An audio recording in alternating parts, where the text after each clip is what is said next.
No, that's part of the problem.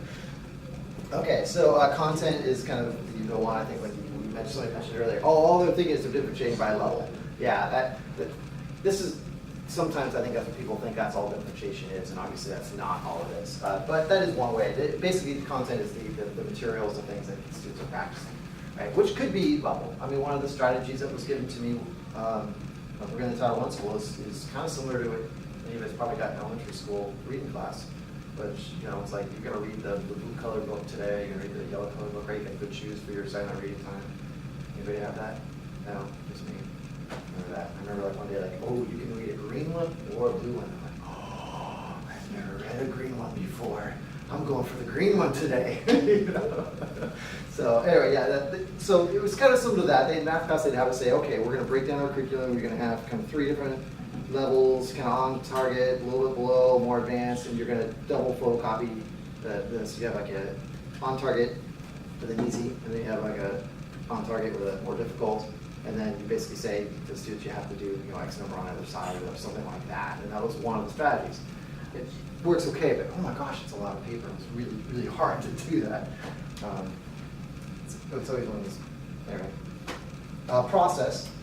I think this is the one we don't think about often, but it's super important. And this is actually the lesson plan, right? The learning cycle.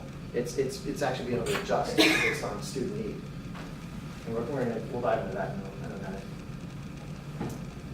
And then the other one is product. So this is how a student demonstrates what they're learning back. It could be as simple as like some test accommodations, things like that. But project-based learning is a great way to do this, right? We really get kids that excel on a much higher level that allow them to go do that, but at the same time making it accessible for other students to get there.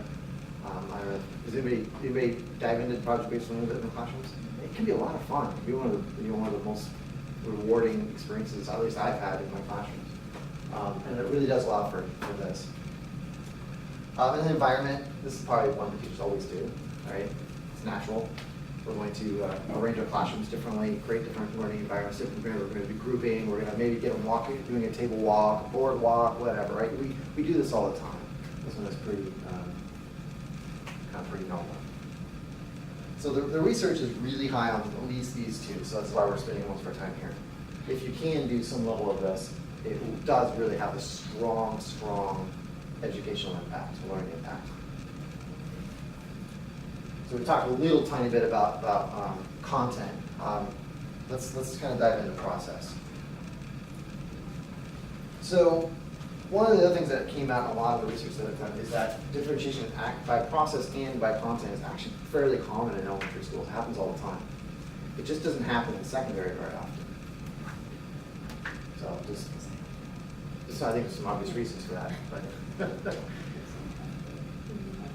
I think one of the obvious reasons that we kind of got to is this idea of like getting all the content is really difficult, and then being able to actually get that content graded in time to be able to do anything about it is difficult.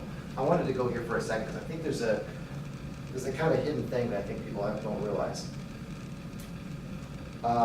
Let's say you have a classroom of 35 students.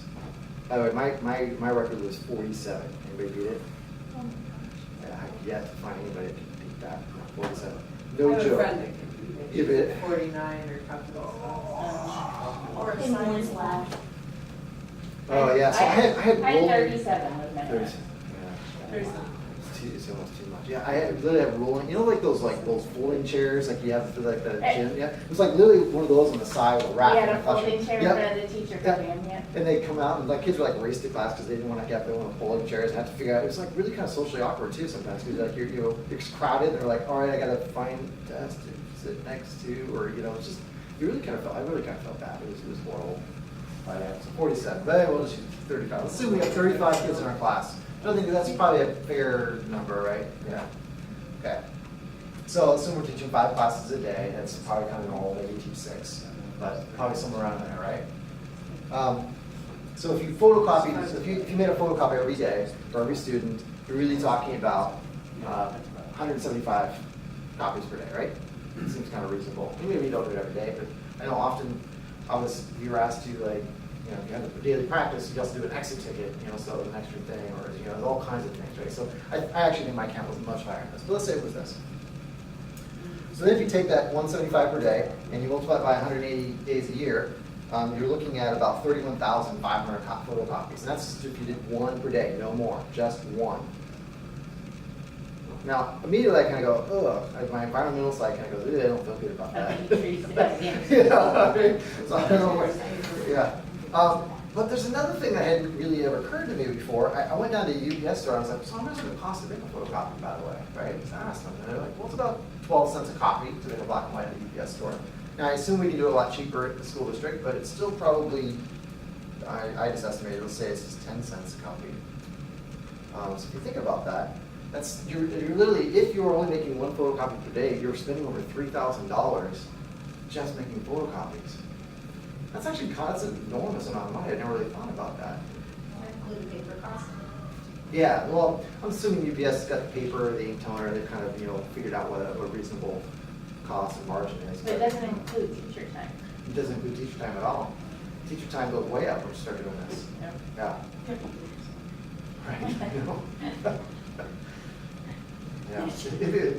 I can't decide what I like more, having to send it out and pre-plan, which then I end up not using it because it's not what I need that day. Right. Or they screwed up, so now you're. Right, I kind of like doing it myself, even though it takes more time.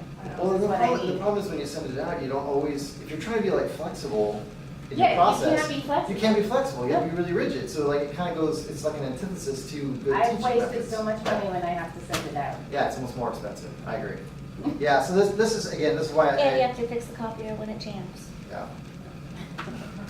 So, forgive the little product placement for a minute, but I have to say, that's probably one of the motivations that had me start thinking about this differently. So, if you can replace a lot of that photocopying with math practice that you don't have to print off, and you don't have to grade because you get the score immediately, that should actually reduce a lot of time and a lot of cost, and actually work better. So I mean, we are, one of our moral obligations to ourselves is to make it affordable. So we're at $15 a year, so it's about $150, $15 a month, about $150 a year. That's for every student, every class. So, I mean, 3,000 or, you know, 150, it's actually way, way cheaper. You do have to have devices, but I think almost at 3,000, you can almost buy the devices and the software and still be cheaper. Anyway, something to think about. There are other systems out there, but I think it's got to be better ways to do this. I think this one is kind of horrible. And I think the biggest one here, obviously, we can differentiate by content easier. We can spend less time grading, obviously, and it's less time and money spent photocopying. But I think this one is the most important. Because honestly, guys, the worksheet is a DOK like level 1, 2 at best, right? Depth of knowledge. It's just a basic skills practice. I mean, that's okay. We have to do it, right? Kids got to know how to do 3x equals 12, right? Come up with 4. They got to know how to do it. But that's not the stuff we should be spending our time on in our classrooms. We should be spending our time on reasoning and higher level thinking. So if we spend all of our time trying to figure out how to get that base level practice done, photocopied, given out to our students, figure out how we're going to score or what we're going to do with those scores or get the students even whatever, right?